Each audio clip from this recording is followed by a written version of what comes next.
Buenos días a todos. Continuando las 248 mitzvot Aseh, nos encontramos ya en la mitzvah número 219. Vienen mitzvot que son cero aplicables en nuestra época por muchos motivos, porque no hay Bet HaMikdash, porque no hay tribunal rabínico o tribunales penales dentro del pueblo judío rabínicos, porque no hay Sanedrín correcto, porque no hay tampoco, muchas de las leyes que están aquí son un poco no entendibles a la cultura de nuestra época, pero es Torah y necesitamos estudiar la Torah para poder entenderla, ¿ok? La mitzvah número 219 es la mitzvah de Mosí Shemra. ¿Qué es Mosí Shemra? Una persona... perdón, la 219 ya está estudiada. La 220. La 220 es una persona que convencía a una muchachita de 3 años a 12 años y medio, una niña prácticamente, la incitaba a tener intimidad con él, era incitación. La halajá obligaba de que el muchacho indemnice a la muchacha, le tiene que dar una indemnización monetaria por lo hecho, eso es Hamshim Kesef, y se le daba al papá en esas épocas. La idea de la indemnización es muy sencilla. La muchachita ya no iba a poder casarse tan fácilmente y entonces quedaba la manutención de ella en manos del padre, entonces tenía que haber una indemnización para que pueda mantener a la muchacha. Y en caso de que quiera casarse con ella, en caso de que él quiera casarse con ella y ella quiera casarse con él por su dignidad en esa época, pues ya no tenía que pagar ese dinero, ya nada más se casaban y cuenta borrada. Al fin y al cabo, pues ella también aceptó, ¿no? O sea, no, aunque cuando en las leyes modernas alguien que incita a una muchachita se considera que ella no tiene la capacidad y la madurez para evaluar ese tipo de decisiones. De cualquier forma no es igual, no se puede penalizar igual o poner igual como si fuera una violación, ¿ok? Esa es la mitzvah número 220. Esto aplica para el Sanedrín, no para nosotros, para el Beddin, para los Batedinim. Son mitzvot para los juzgados, no tiene que ver con nosotros.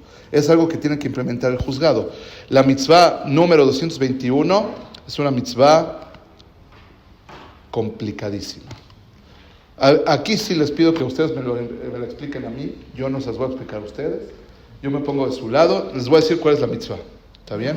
La mitzvah es que en épocas de guerra, cuando salían a la guerra, si encontraban a mujeres del enemigo, podían tomarlas como esposas, ¿ok? En la cultura, sí, podías tomarla como esposa y la convertías al judaísmo. En las épocas de antes, en las guerras, conquistaban al pueblo con el que guerreaban y los convertían en esclavos. Agarraban a los hombres como esclavos, a los niños como esclavos, y la halajá permitía, la Torah permitía que agarre la persona a la mujer, como a las mujeres del enemigo, como esposas. Es algo, sí, hay un proceso, es un procedimiento de cómo se tiene que hacer. Sin embargo, esta halajá, esta mitzvah, solamente se puede entender en el contexto que fue dicha, señores. O sea, entiendan la barbarie de la época, entiendan quiénes eran todas las culturas, no estamos hablando de los Yehudim, ¿ok? Y aquí la Torah viene al revés, a poner un poco de luz y orden dentro de la cultura, de humanizar más, porque la tenías que tratar como una mujer digna, así dice la halajá, ¿ok? A pesar de que conquistaste el lugar, a pesar de que los usos y costumbres de esas épocas eran humillar o violar o matar al enemigo, acá la Torah pide que la traten como una mujer digna. Todo lo contrario, si te casas con ella la tienes que tratar como una esposa digna. No, ese era el proceso.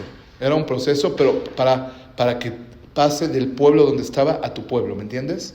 Era un proceso para impedir que lo hagas. A ver, si la Torah te dice que la tienes que rapar, no lo vas a hacer, pero si decides hacerlo Igual, y después de que te casas con ella, la Torah dice, She'erah, Kesutá, Ve'onatá, no podías dejar de darle toda la obligación de un esposo hacia una esposa.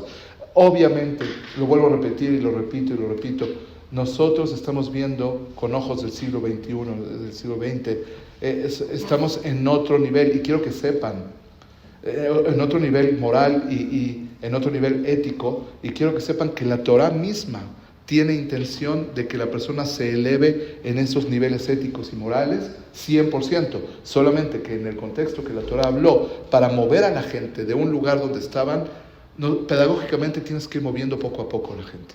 No puedes moverlos de 0 a 100, no existe. Si la persona se encuentra en un contexto histórico, en un contexto cultural, en un contexto étnico, tan diferente, tan no entendible para los estándares morales de nuestras épocas, ¿sí? Tienes que moverlos poco a poco, si no, no aceptarían la Torah. Si la Torah les dijera a ellos, señores, no pueden hacer este tipo de cosas, la gente diría, yo no quiero la Torah, a mí déjame con mis prácticas. Entonces la Torah quiere educar poco a poco a darle dignidad a las personas, a darle a la parte humana, etcétera, etcétera. Y eso se hace con tiempo, eso se hace escalando poco a poco. Y esto es un primer eslabón en la escalada de darle dignidad a la humanidad, ¿no? Esa es la mitzvah número 221. ¿Cómo se llama esa mitzvah? La mitzvah es Eshet Yefat Toar.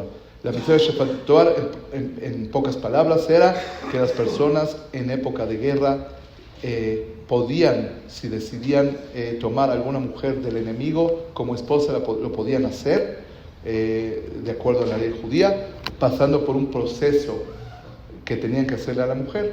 Y como ya dijimos, en el contexto de la época, era un avance moral en comparación a lo que se hacían en esos momentos con las mujeres, con los niños, etcétera, etcétera. Basta con ver lo que hicieron estos desgraciados el 7 de octubre con las mujeres y con los niños, ¿ok? Pero si me quieren hablar de moral y de ética, volteen a ver qué es lo que pasó en el 7 de octubre, ¿ok?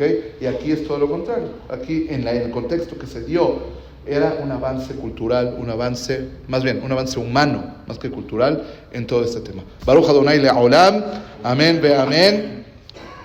Mañana, mitzvah de los 221. Tana de Belial.